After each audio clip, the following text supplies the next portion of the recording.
Hello and welcome to Mind, Body, Sleep, the podcast for anyone out there who wants to understand and recover from insomnia using a holistic perspective. I'm Beth Kendall, your host. Let's get started. Hello, everyone, and welcome back to the podcast. I am excited about today's episode because I think it's a really cool topic, and I see it as a foundational conversation, not just for insomnia, but for life itself and how we experience it. And I wanted to create this episode because I believe that understanding the mechanics of your own mind, at least to the degree that we currently understand them, can be incredibly supportive in this process. There is this idea that we don't want to get too far in the weeds with the science because it only creates more confusion. And on some level, I completely agree with that because sleep itself is simple. There's nothing you need to do or be. And that is the true beauty of sleep. But I also think that we, as a collective, are hungry for this kind of information and a greater understanding of our own human experience, whether you struggle with insomnia or not. I know that when I first started learning about some of the concepts I'm going to talk about today, I just thought it was the coolest thing ever. And I'm still very intrigued by why humans do what we do and what drives our personal reality. And the thing about insomnia is it almost forces you into these kinds of inquiries, right? It is such a loud and uncomfortable thing to go through that eventually you get to this point. And honestly, I think that's if you're lucky. Because otherwise you stay, spinning your wheels, looking for outside solutions that really don't work, and you miss out on this opportunity to understand yourself. So, seeing insomnia through the lens that I share from in the podcast actually helped de-escalate the problem for me. It made insomnia feel a lot less powerful and personal. And it's really what led to what is now a completely different relationship with sleep. So let's have some fun with this topic today, which is all about focus. Here's what we're going to cover. First, we'll talk about why focus isn't always deliberate, although it can be, but it's also learned. Then we'll look at the actual brain mechanics going on behind focus. And finally, I'll share some real life examples of how this works and how it showed up for me during insomnia. Let's dive in. You often hear me say that focus is the fuel for insomnia. And today I want to be very clear about what I mean by that and what I don't mean. Because on the surface, it makes a lot of sense, right? We hear phrases like your focus creates your reality all the time. But why would that be? What's going on in the brain that determines what we pay attention to? And why does that attention shape our lives so powerfully? So let's break it down. When I say that focus is the fuel for insomnia, I'm not saying that we're always choosing to focus on sleep, although sometimes that is the case. But a lot of the time, our focus is very automatic. The brain is simply doing what it's learned to do, and we experience the results of that. Now, with insomnia, the brain has learned that not sleeping feels scary, uncertain, or downright dangerous. And once the brain learns that something is dangerous, focus naturally follows. So, yes, there is an aspect of focus that involves where we put our attention, but there is also another layer of focus that's far more automatic, and it's shaped by our lived experiences and what the brain has learned to prioritize around that, which raises some interesting questions. Why does the brain focus on some things and not on others? What's actually driving the mechanics of focus? How is it decided what comes into our conscious awareness and what doesn't? Let's talk more about that. There is this really cool system in the brain that reflects what you've learned through your life experiences. And its job is to bring what matters most into the foreground of your attention. Now, we are being absolutely flooded with information every single second. There's external noise, there's internal thoughts, there's emotions, sensations, sights, sounds, memories. It's a lot.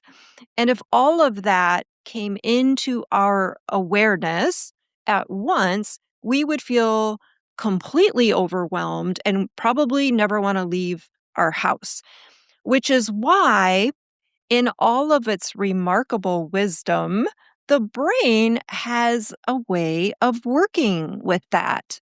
There is this fancy dancy filtering system called the reticular activating system, or the RAS for short, and it's located primarily in the brainstem. And you don't need to remember the names of all of this. That part isn't really important. What matters most is what it does. The RAS influences what rises into our conscious awareness and what stays in the background. And it doesn't filter based on logic. It filters based on importance. Have you ever been in a crowded room where there's all of these conversations going on and there's music and laughing and there's glasses clinking and all of a sudden you hear your name? You're not consciously listening for it. And all of a sudden, there it is, somewhere in all of that noisy chaos. You didn't decide to listen for it. You weren't scanning the room for it. The RAS, through the auditory system, has deemed it important because it's your name. And that's why it's filtered into your conscious awareness while everything else stayed in the background. Or let's look at another example that many of you ladies out there might relate to. Have you ever noticed that when you're about to make a hair change or maybe get a new cut or color, you suddenly start seeing that cut or color everywhere? When I cut bangs about a year ago, it felt like bangs were suddenly everywhere I went. They had always been there, of course, but now they were showing up on my radar. And that's not because the whole world suddenly got bangs. It's because bangs suddenly had meaning for me. They mattered because I was about to put them on my own head. Or let's use the common example of a car. Maybe you've noticed that when you're in the market for a new car, or your best friend tells you that they just bought a new car, suddenly you start seeing that particular car everywhere. They blurred right into the background before, but now suddenly there's some significance to this car. So the RAS is putting them in front of you. Nothing changed on the roads in terms of these particular cars. The filter in your brain changed, and that's why it now wants to show them to you. So the RAS is constantly asking one simple question: what matters most right now? And whatever the brain has learned matters is what gets amplified in your life. But how does it decide what matters most? It doesn't do that on its own. It doesn't sit down and logically evaluate what deserves attention and what doesn't. Well, like I said earlier, it learns what matters through experience. Things become important to the brain when they're paired with emotion, repetition, or perceived risk. When something carries a strong emotional charge, like insomnia, the RAS takes note. When something feels scary or uncertain, the RAS takes note.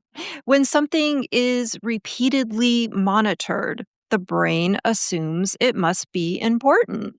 And once that importance is learned, the RAS simply does what it's supposed to do, which is bring that thing into the foreground of your awareness. So, this is part of the reason insomnia feels so big and all encompassing.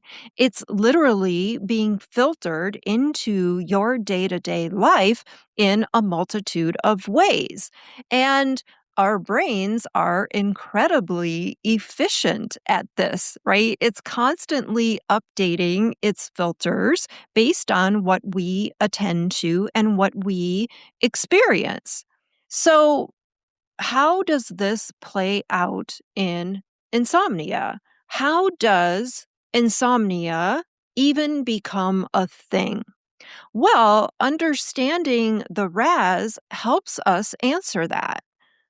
You've probably heard people come on the podcast and talk about how they were champion sleepers prior to insomnia and never had a problem with sleep before or even thought too much about it. And then they find themselves in this situation where hyperarousal is showing up whenever they want to go to sleep. When you start to understand the mechanics behind this, it actually makes a lot of sense. People don't just suddenly lose their ability to sleep. Not at all. Insomnia usually begins when there's some kind of stressor that changes your relationship with sleep.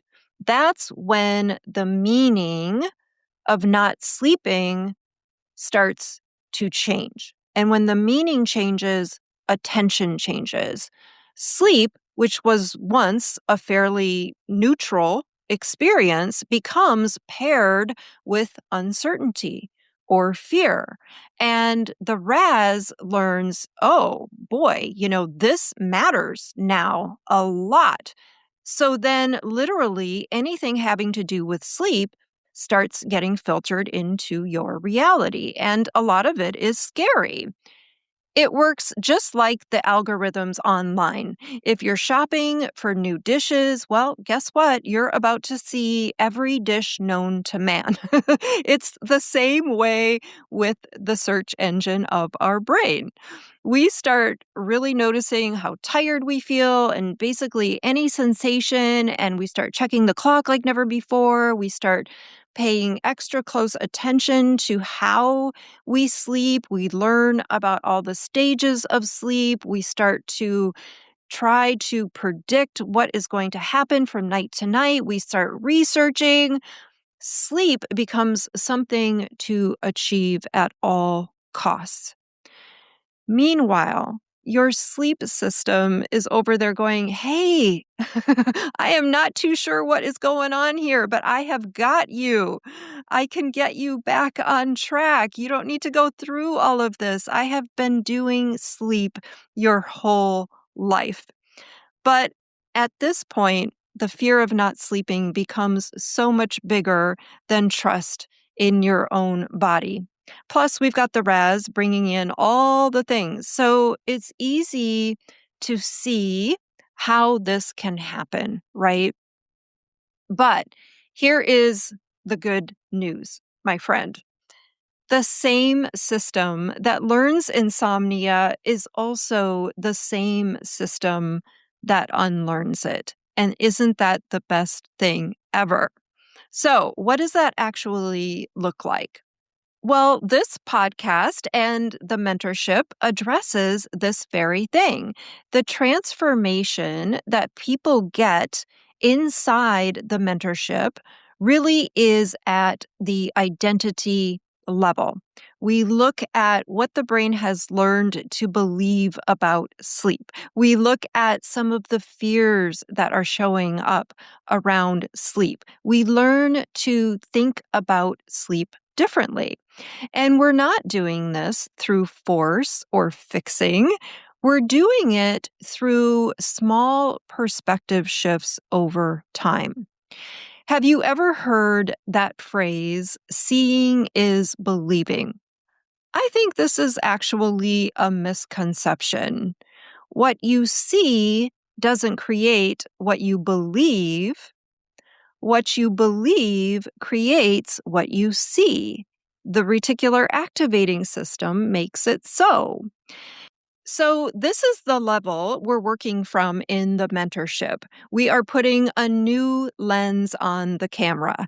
We're in the energy of people who see it the same way. We're creating new meaning around the experience of insomnia. Your brain might be the search engine, but we do have a say in what goes into the search bar, which I think is so exciting. I wanted to give you a quick personal example of what meaning change looked like during my own recovery process. As you may know, I did CBTI twice. And if you want to know more about my story, go back to episodes 3 and 4, where I break it down in more detail. But I did CBTI twice and regressed horribly. And it really brought me into such a state of despair. I felt more hopeless than ever after responding so poorly. And I really felt like I was a part of this subset of people that just couldn't be helped because of that. And I've written some good blogs on this topic if you're going through something like that. But I was in this just really dark place after getting worse instead of better. So the meaning I assigned to that was that I couldn't be helped. I was a hopeless case, and I was just going to have to live with insomnia for the rest of my life. So then, of course, my brain went about finding all the evidence it possibly could to support that conclusion, right? Because I have an amazing brain. And that's just what the RAS does. But then as I started to understand more and more and got out of this mainstream thinking around sleep and started learning more about the mind body connection, I started to see that I didn't fail at CBTI, it failed me. And the reasons for that made perfect sense to me. So the meaning of that experience radically changed. And as a result, my focus and attention around it changed. It's probably one of the main reasons I'm a sleep coach today. My RAS went from pulling all the evidence it possibly could that I was a hopeless case to, oh my God, I have to help other people understand why they may be struggling with this too. So that is just one example of how changing the meaning we assign to something through education and perspective can change what the brain decides to focus on. My friends, I hope this was a helpful episode. So glad you're a part of the Mind, Body, Sleep podcast. I'm Beth Kendall. Bye for now. Thanks for being here today. If you love what you heard on today's episode, don't forget to hit the like button and subscribe to the podcast. And if you need more support with your sleep, join me in the Mind, Body, Sleep Mentorship. This 3-month one-on-one program will transform your relationship with sleep so you can get back to living the life that you love, free from the fear of not sleeping. Head on over to bethkendall.com for more details. I'll see you next time.